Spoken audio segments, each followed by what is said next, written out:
साथ तो मेरा दो ही काम ऐसे पदाधिकारी सर के साथ मेरा काम नहीं होता है। अंचल का कर्मी तो है नहीं, फिर भी जब सुखाड़ आई थी, जिस समय हमको याद है सुखाड़ का जब काम चल रहा था पिछले साल, तो जिस अंदाज में सर का देखिए वीडियो सर और सीओ सर दोनों काम 9 बजे रात तक 10 बजे रात तक हम लोग सुधांशु ऑपरेटर है, हम है, सीओ साहब है, वीडियो साहब है, मतलब काम को वो काम नहीं समझते थे सीओ साहब।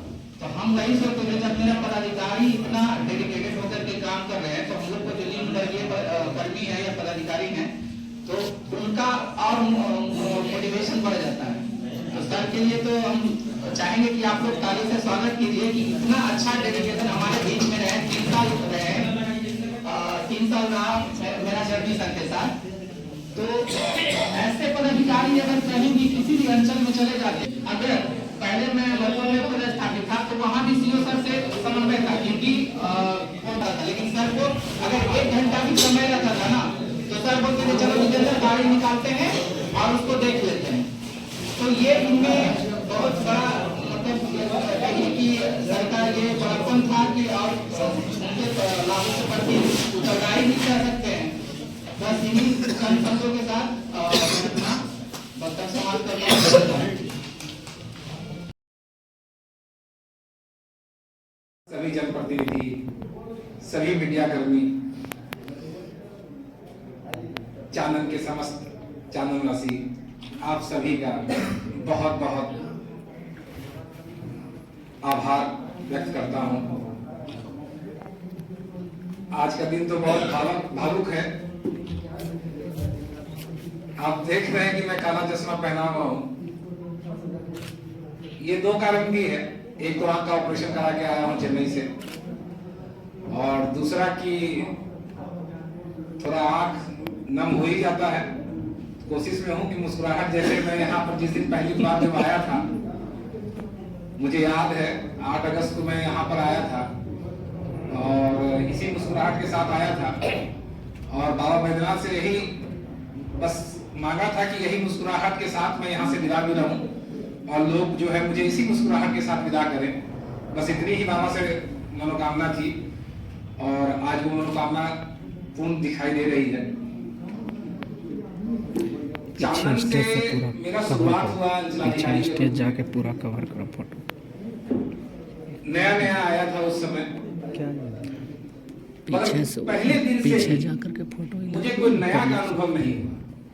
ऐसा लगा कि बस परिवार है मेरे साथ आ जाएगा। और सभी चानन के सभी जितने हैं सभी ने मुझे एक परिवार के रूप में ही सराहा।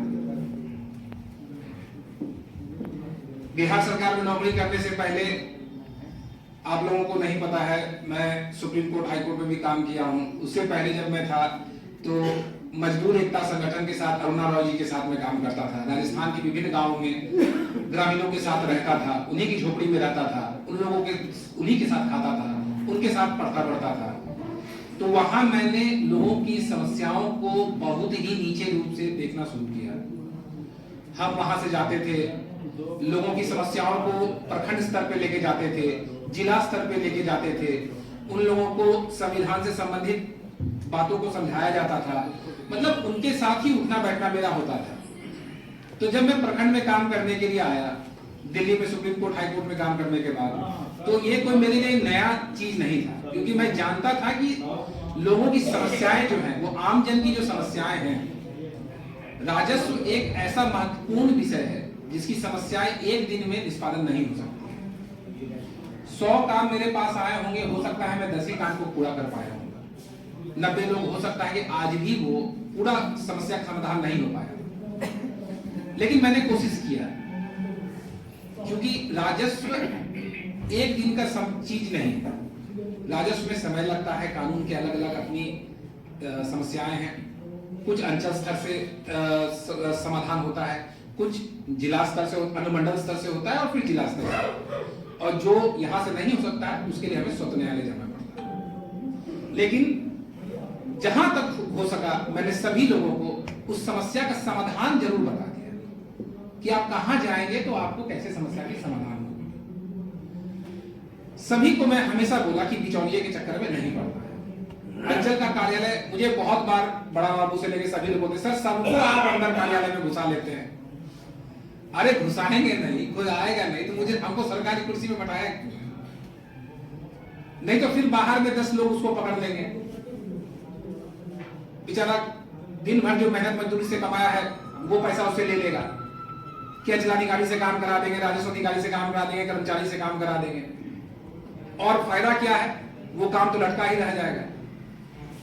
10 से लेके शाम तक या रात में या मोबाइल पे कभी भी मैं सभी लोगों को हमेशा जो है बोलता था कि कोई समस्या हो सीधे मेरे पास आए, और आज भी यही कहूंगा।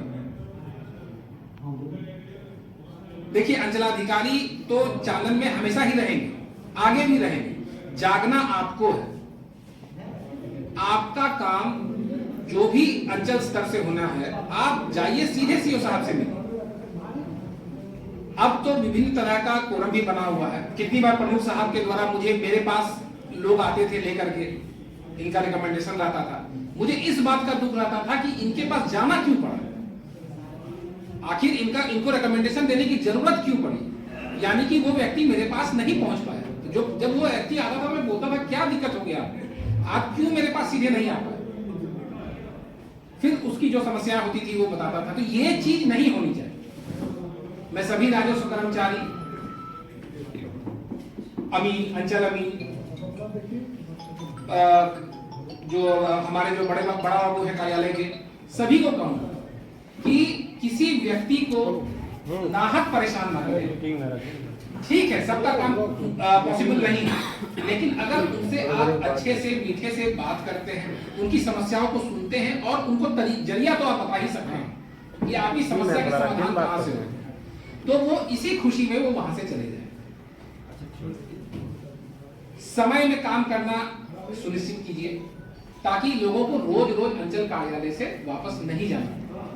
चांदन एक छोटा क्षेत्र नहीं है, 17 पंचायत भले लगता है, लेकिन हरदिया पररिया दही बड़ा तक वहां है। जब हरदिया पररिया से लोग मेरे पास आते थे तो मैं उनको स्पेशल केयर करता था, क्योंकि हरदिया पररिया जाने में मुझे और आने में पूरा दिन लग जाता था। तो मैं समझ सकता हूं कि जब मुझे सरकारी वाहन मिली हुई है, सरकारी ड्राइवर मिला हुआ है, और जब वहां जाने आने में मैं थक जाता हूं, तो जो लोग वहां से आते हैं वो कितनी समस्या लेकर के आते हैं। तो अक्सर मैं हरदिया पररिया ऐसे भी घूमने जाता था लोगों की समस्याओं को देखने के लिए। तो हरदिया पररिया एक है, उत्तरी कस्बा वसीला, दक्षिणी कस्बा वसीला अलग है, धनुषार में भी मुखिया जी का काफी दूर दूर क्षेत्र है। तो मैं कोशिश करता था, मैं सुइया थाना में शनिवार को इसीलिए बैठता। आगे भी जो अंचलाधिकारी आएंगे मैं चाहूंगा कि वो भी सुइया थाना में समय दें, ताकि सुदूर क्षेत्र के लोगों को वहां से यहां आने की जरूरत ना पड़े, उनका निष्पादन वहां हो सके।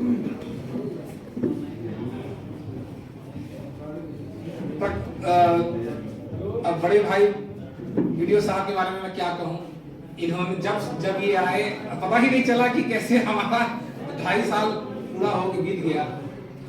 सावन हो, इनसे मैंने बहुत कुछ सीखा।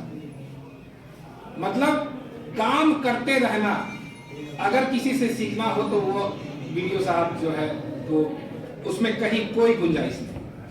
चाहे रात में 2 बज रहा हो, 3 बज रहा हो, आप इनके चेहरे में सिकन देख ही नहीं सकते, थकावट देख ही नहीं सकते। इतना ऊर्जावान पदाधिकारी मैंने अपने जीवन में नहीं देखा है। मैं दिल्ली में भी रहा हूं, सब जगह रहा हूं, लेकिन इतना ऊर्जावान पदाधिकारी नहीं। चाहे वो चुनाव हो, चाहे वो सर्वे हो, चाहे वो सुधार हो, अकेले मैं कुछ नहीं कर सकता अगर बड़े भाई के रूप में वीडियो साहब नहीं रहते। मैं सभी कर्मियों को, यहां उपस्थित जितने कर्मी हैं, मैं सबको कहूंगा कि सीख लीजिए इनसे काम करने का तरीका। इनको आप कभी टेंशन में नहीं देखेंगे, कभी दुख में नहीं देखेंगे। ये हमेशा अपना दुख ये दिखाते नहीं है कभी। वो तो हमें पता रहता है कि हम लोगों के साथ क्या चल रहा है, लेकिन जब भी ये रहे कार्य क्षेत्र में हमेशा ये, और ये चीज मैं ये सीख करके मैं जा रहा हूं। प्रमुख साहब के तौर पे मुझे कभी एहसास ही नहीं हुआ, ये मेरे गार्जियन बन के हमेशा रहे। जब मेरी एक्सीडेंट हुई थी तो मेरे भैया ने बताया कि प्रमुख साहब गाड़ी में उठा करके वीडियो साहब, प्रमुख साहब मुझे लेकर के अस्पताल ले गए, और लगातार घर में फोन करके पूछना कि तबीयत कैसी है, नहीं है, कहाँ है। आने के बाद भी जो सहयोग जो इनके द्वारा मुझे मिला वो मैं कभी नहीं भूल सकता हूँ।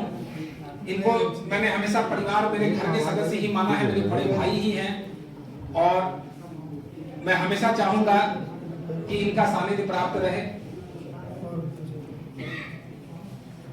पूर्व प्रमुख साहब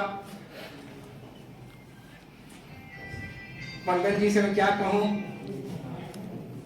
मैं इनको कहता था कि आप मुझे फोन जरूर किया कीजिए, क्योंकि आपके साथ अगर आपको कोई सिखाने वाले हैं, इन्होंने कृष्ण के तरह जो है, जैसे एक अर्जुन को कृष्ण ने गीता का ज्ञान दिया था, तो ये मुझे हमेशा जो है कभी एक मतलब आज तक इन्होंने कभी मुझे किसी पैरवी के लिए फोन नहीं किया।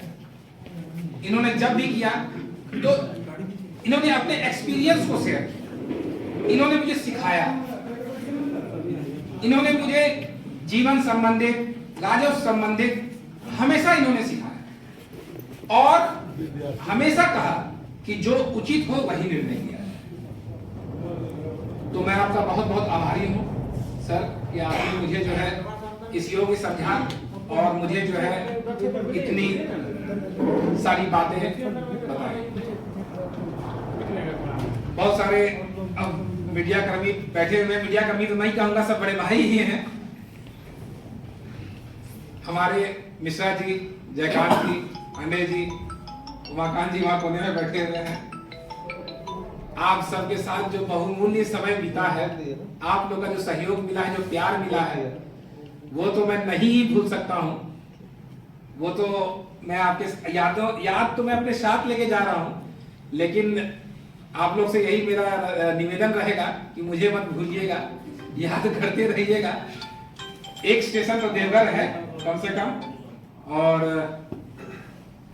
आप लोगों को भी मैं बहुत बहुत धन्यवाद, बहुत बहुत आभार कि आप लोगों ने सहयोग किया मुझे।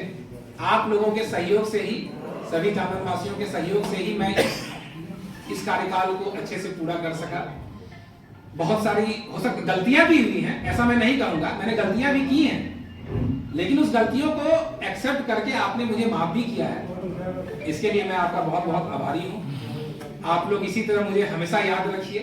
मैं जब भी आऊंगा आप लोगों को जरूर मिलूंगा सबसे, और देवघर में मेरा आवास आप लोग सब जान ही रहे हैं। जब भी आए तो जब भी आप आएंगे एक कप चाय पी के जरूर मेरे साथ जाए।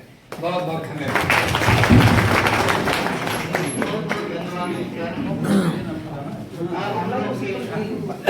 मैंने उपस्थित हमारे प्रमुख साहब, हमारे उप प्रमुख साहब, हमारे पूर्व प्रमुख साहब, हमारे पूर्व प्रमुख साहब, हमारे पूर्व प्रमुख साहब बैठू यादव जी, हरिकृष्ण पांडे जी, हमारे तमाम मुखिया जी, पंचायत समिति सदस्यगण, पूर्व पंचायत समिति सदस्यगण, हमारे प्रखंड और अंचल के सभी कर्मी पदाधिकारीगण, उपस्थित तमाम जनसमूह, हमारे पत्रकार मीडिया बंधुगण, आज गर्दन को काट करके यहाँ पर बोलने के लिए कहा जाए कि कुछ बोला जाए तो बड़ा छटपटाहट सी महसूस होगी। सीओ साहब का जाना हो सकता है सीओ साहब के लिए थोड़ा फायदेमंद हो, लेकिन अगर किसी के लिए नुकसानदेह होने वाली है तो सबसे ज्यादा नुकसानदेह मेरे लिए होने वाली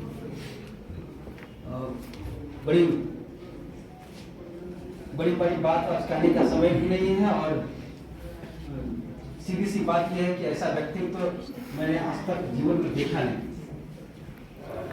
लोगों को किस तरह से सम्मान दिया जाता है, कैसे उनसे सम्मान पाया जाता है, अगर कहीं से सीखना है तो डिक्शनरी है सीओ साहब।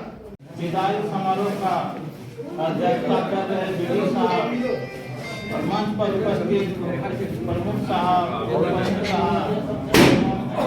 सामाजिक तथा यहाँ उपस्थित जनप्रतिनिधि एवं जनता तथा प्रेस बंधुगण, सभी को हमारे तरफ से शुभकामनाएं। और जहाँ तक इतना जरूर जाएंगे, वो किसी दूसरे जगह से आ रहे हैं कि चांदन का कल्चर ये है, इस प्रकार से आप चलेंगे तो चांदन में आपको परेशानी नहीं होंगे। या निश्चित तौर पर से जो पदाधिकारी बदलते हैं वो अपने आने वाले और फिर जाने वाले को फीडबैक दिया करते हैं। आप लोगों से दोनों से अनुरोध है कि अपने अपने विभाग के पदाधिकारी को फीडबैक जरूर देंगे ताकि यहाँ की जनता को कोई कष्ट नहीं हो। ये हम लोगों के लिए खुशी का बात होगा कि आप फीडबैक के दे के जा रहे हैं। दोनों को बहुत बहुत धन्यवाद, बधाई। जय हिंद, जय हिंद। हमारे माननीय प्रमुख साहब, पूर्व प्रमुख प्रखंड विकास पदाधिकारी महोदय, सीओ साहब, अरुण मैडम और तमाम मीडिया कर्मी, तमाम प्रतिनिधिगण,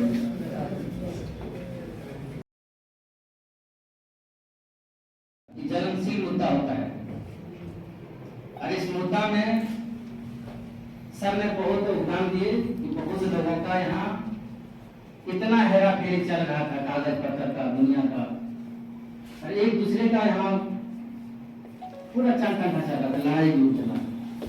सर ने बड़ी बारीकी से सबको लिया और धीरे धीरे सबको एकदम हंसाते खिलाते हुए, पता नहीं चला कौन दोस्त है कौन दुश्मन है, एक घाट पर पानी पिलाने का काम किया, शेर और बकरी दोनों का।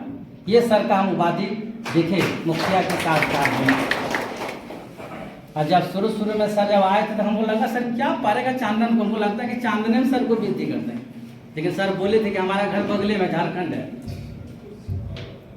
और हम कभी कभार झारखंड से मतलब देवघर से बॉर्डर से चांदन नहीं क्रॉस करते थे, बॉर्डर तक रहते थे।